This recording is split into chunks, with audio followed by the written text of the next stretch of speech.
Hi everyone, তোমরা সবাই কেমন আছো? আশা করছি ভালো আছো। তো অনেক দিন গ্যাপ নেওয়ার পর আমি আবার চলে এসেছি একটা নতুন আনবক্সিং ভিডিও নিয়ে।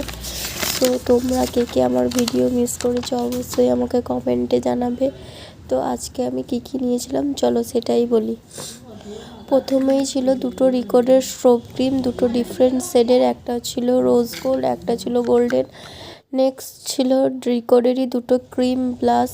এই ব্লাশের টেক্সচারটা এত সুন্দর, মানে তোমাদেরকে আমি বলে বোঝাতে পারবো না। তো তোমরাও যদি চাও চটপট নিজের ভ্যানিটিতে রিকর্ডের এই ব্লাশটা অ্যাড করে নিতে পারো। তারপর ছিল একটা সিটাফিলের ময়শ্চারাইজার আর একটা ছিল বেবি বায়োটিকের ময়শ্চারাইজারগুলো খুবই হাইড্রেটিং এবং খুবই স্কিনটাকে ময়শ্চারাইজ করে রাখে। সো তোমরা চাইলেই নিতে পারো। Thanks for watching, do subscribe my channel, by.